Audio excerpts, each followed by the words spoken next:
तो जब उसने देखा कि हाँ ये पात्र है, तब उसने आकर के उसकी बोरी उठवा दी, थोड़ा हाथ लगाया, सहयोग किया, बोरी कंधे पे आ गई, अब वो ले जाएगा। तो ये थी प्रार्थना। तब प्रार्थना करनी जब आप अपनी ओर से पूरी मेहनत कर लें।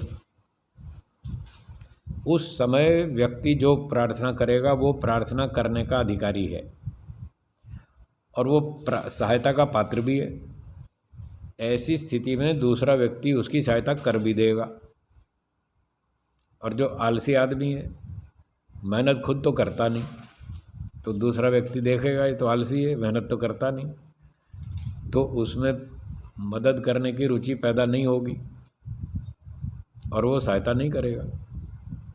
इसलिए ये शर्त बताई, ये नियम बताया कि पहले पुरुषार्थ करो, फिर जो दूसरा व्यक्ति है वो आपका परीक्षण करेगा कि इसको सहायता देनी चाहिए या नहीं देनी चाहिए। उसका नियम है, पुरुषार्थी की ही सहायता की जाती है, आलसियों की नहीं। वेदों में भी लिखा है।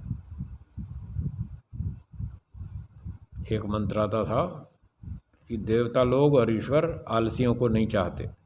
न स्वप्नाय स्पृहयन्ति इच्छन्ति देवा सुन्वंतम।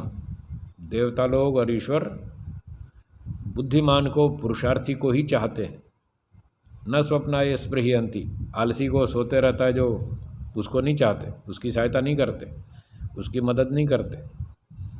तो इसलिए जो पुरुषार्थी होता है उसकी मदद हो जाएगी, आलसी की नहीं होगी। तो पुरुषार्थ करें। और फिर प्रार्थना का एक और नियम है कि प्रार्थना नम्रता से की जाती है, सभ्यता से की जाती है। तो पुरुषार्थी भी होना और फिर नम्रता से, विनीत भाव से झुक करके फिर सहयोग मांगना चाहिए।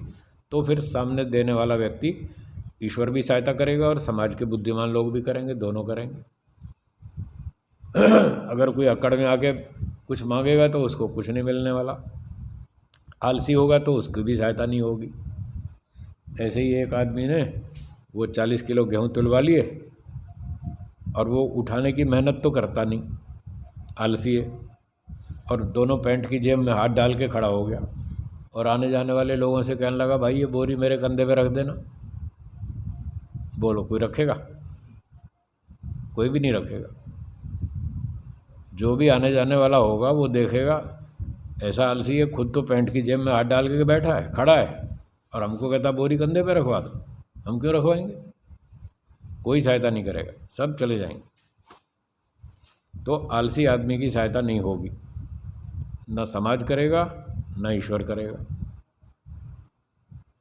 और जो बहुत अभिमानी होगा, अकड़ू होगा, तो उसकी भी सहायता नहीं करेंगे लोग। एक भिखारी था, भूखा मर रहा था, गया सेठ के पास। अगर वो सेठ के पास जाके यूँ बोले, सेठ जी 2 दिन से खाना नहीं खाया, बहुत दुखी हूँ, परेशान हूँ, बहुत भूख लग रही है, आप तो सबके अन्नदाता हैं, सबके रक्षक हैं, बड़े बुद्धिमान हैं, बलवान हैं, धनवान हैं, ऐसे ऐसे उसकी स्तुति करे और फिर प्रार्थना करे, कुछ मुझे भी कृपा करो, भूख लग रही है, कुछ दीजिए। तो ऐसे कहेगा तो ठीक है, सेठ उसको दे देगा खाने को, या कोई और जो भी सहायता होगी दे देगा। तो ऐसे नम्रता से, सभ्यता से प्रार्थना करेगा तो उसकी प्रार्थना सुनी जाएगी और समाज के लोग उसको सहयोग देंगे। और कोई भिखारी यूँ जाके अकड़ जाए, ऐ सेठ कुछ खाने को दो, कोई देगा? फिर ऐसे थोड़ी होती है प्रार्थना। तो अक्कड़ से प्रार्थना नहीं होती, नम्रता से होती है, उसकी बात सुनी जाती है, ईश्वर भी सुनता है, समाज भी सुनता है, सब उसको सहायता देते हैं। तो इस प्रकार से प्रार्थना करनी चाहिए। तो सामर्थ्य वाले मनुष्य से भी प्रार्थना कर सकते हैं। आपको विद्या चाहिए तो विद्वान से प्रार्थना करो कि हमको विद्या दीजिए। धन चाहिए तो धनवान से प्रार्थना करो कि साहब थोड़ा उधार दे दो या थोड़ा दान दे दो। तो इस प्रकार से मनुष्यों से भी प्रार्थना कर सकते हैं और ईश्वर से भी। ईश्वर से तो हम रोज़ करते ही हैं। ओम विश्वानि देव सवितर दुरितानि परासुव यद्भद्रम तन्न आसुव अग्ने नयसु पथाराये वयम श्याम पतयोरयिणाम ओम अन्नपते अन्नस्य नो देहि। रोज़ प्रार्थना करते ही तो करनी चाहिए। प्रार्थना भी करें, पहले पुरुषार्थ करें। अब आगे पढ़ेंगे 25वां सिद्धांत, प्रार्थना का फल।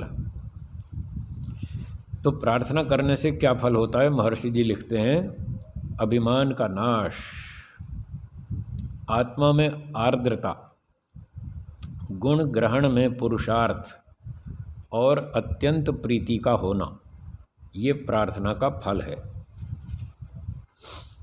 तो जैसे ऊपर स्तुति का फल बताया था, ऐसे ही प्रार्थना का फल बता रहे हैं।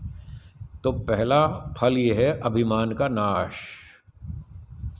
तो जो अभी अभी बताया था ना, जब प्रार्थना करेंगे तो नम्रता लानी पड़ेगी, हैं, ऐसे बोलना पड़ेगा, सेठ जी आप बड़े धनवान हैं, बलवान हैं, बड़े बुद्धिमान हैं, सबके रक्षक हैं, सबके अन्नदाता हैं, थोड़ी कृपा करो।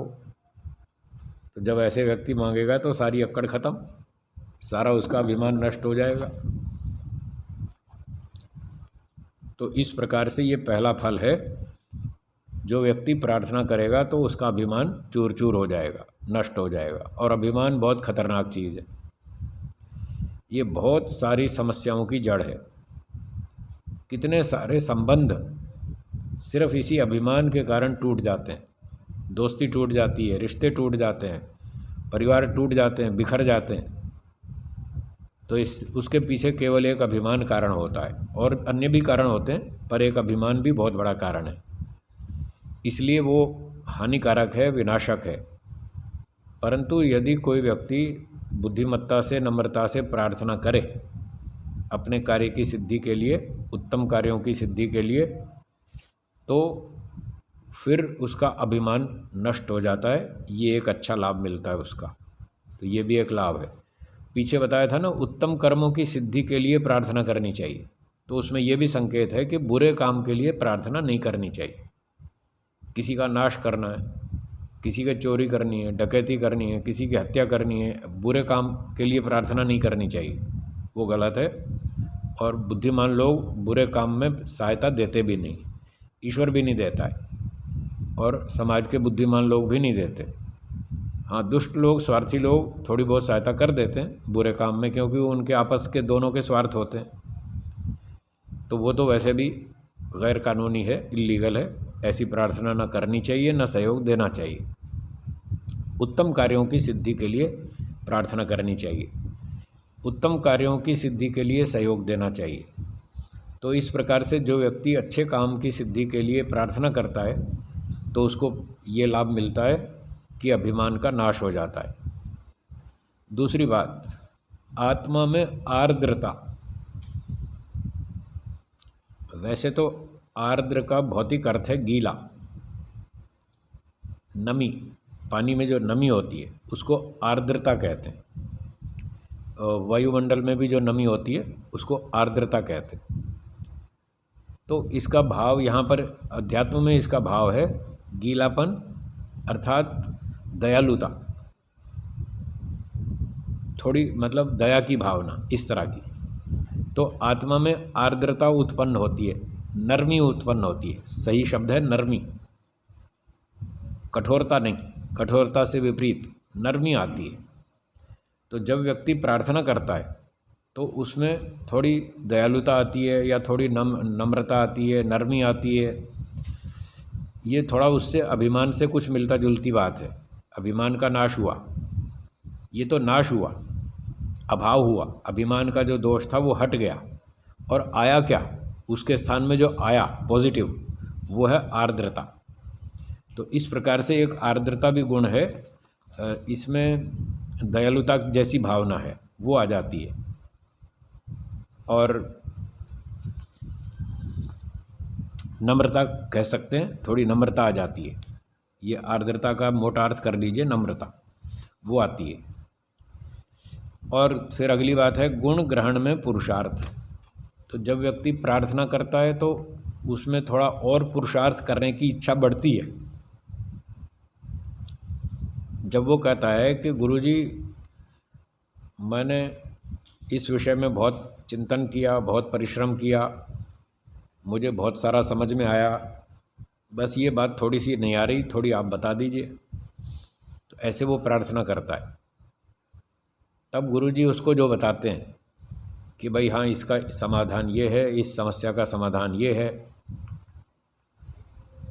तो फिर उसमें और अधिक अधिक अच्छे गुणों को धारण करने की रुचि और पैदा होती है कि गुरुजी ने देखो मेरी सहायता की और मुझे और मेहनत करनी चाहिए और ज़ोर लगाना चाहिए।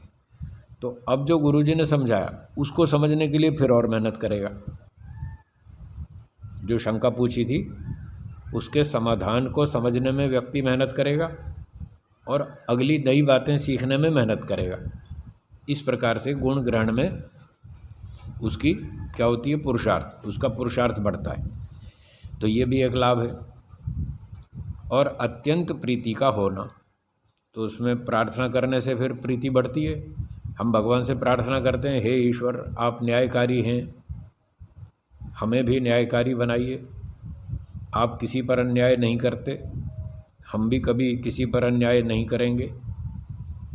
तो जब हम इस तरह से प्रार्थना करते हैं तो इससे हमारी उस गुण में प्रीति होती है, उस पदार्थ में प्रीति होती है ईश्वर में, और उस न्याय गुण में भी प्रीति होती है कि न्याय गुण बहुत अच्छा है, मुझे भी धारण करना है, मैं भी न्यायकारी बनूंगा। क्योंकि न्याय करने से, न्याय का व्यवहार करने से ईश्वर उसको सुख देता है। दुनिया में सबसे बड़ी बात है न्याय, जो सब लोग चाहते हैं। सब लोग चाहते हैं मेरे साथ न्याय होना चाहिए, हाँ या ना। कोई ऐसा मिल जाएगा जो आपको यूं कह दे साहब मेरे साथ अन्याय करो एक भी नहीं मिलेगा। तो ये सबसे बड़ा धर्म है न्याय। इसी न्याय का दूसरा नाम अहिंसा, अहिंसा परमो धर्म, महाभारत में लिखा ही। तो अहिंसा सबसे ऊंचा धर्म है। अहिंसा का मतलब न्याय। अगर आप किसी पर शासन करना चाहते हैं, इसी न्याय से ही शासन चलता है। अगर आप किसी पर शासन करना चाहते हैं तो उसके साथ न्याय करो। शासन दो तरह से होता है। एक होता है किसी के शरीर पर शासन, क्या बोला, शरीर पर शासन। एक होता है किसी के हृदय पर शासन। दो में से कौन सा बढ़िया है? हाँ, ये असली शासन है। बड़े बड़े राजा हुए, बड़े बड़े क्रूर अत्याचारी राजा हुए, उन्होंने दुनिया पर शासन किया, सिकंदर जैसे लूटमार करने वाले।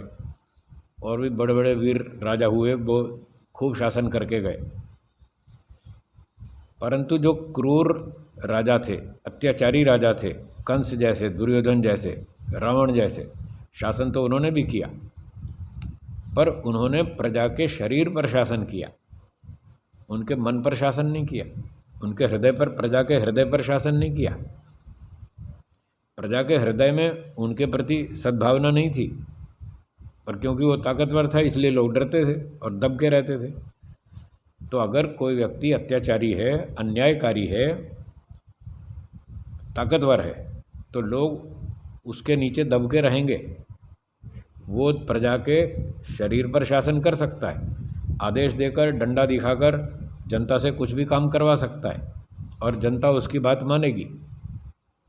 पर वो शरीर पर शासन है, उनके मन पर शासन नहीं है। वो कच्चा शासन है, अधूरा शासन है। और जो राजा न्यायकारी होगा, अत्याचारी नहीं है, अन्याय नहीं करता, पक्षपात नहीं करता, सबसे पक्षपात रहित न्यायपूर्वक व्यवहार करता है, सबके सुख दुख को अपने सुख दुख जैसा समझता है, सबके दुख दूर करता है, वो प्रजा के हृदय पर शासन करेगा। उस प्रजा के मन में, हृदय में उस राजा के प्रति बड़ी भावना होगी, श्रद्धा होगी, प्रेम होगा। जैसे श्री राम जी लौट कर आए थे, वनवास से आए थे ना अयोध्या में लौटकर, तो प्रजा कितनी खुश थी, कितनी प्रसन्न थी। बताते हैं लोगों ने घर में दिए जलाए, सब ने घी के दिए जलाए। तो जो हृदय पर शासन करता है असली राजा वो है, और वो होता है श्री राम जैसा। तो इस प्रकार से व्यक्ति को क्या करना चाहिए? न्याय से व्यवहार करना चाहिए।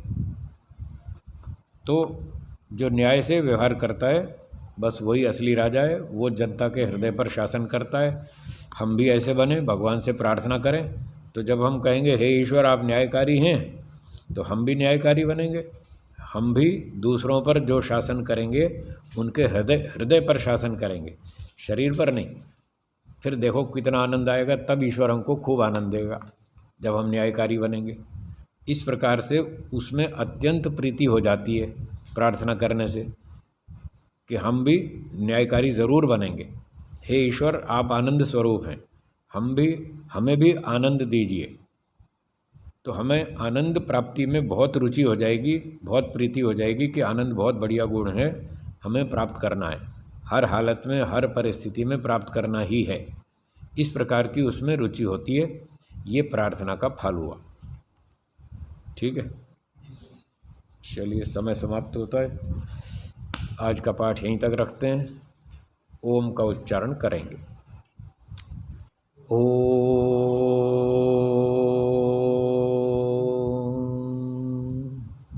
सर्वेभ्यो नमः। सबको सादर नमस्ते जी। धन्यवाद।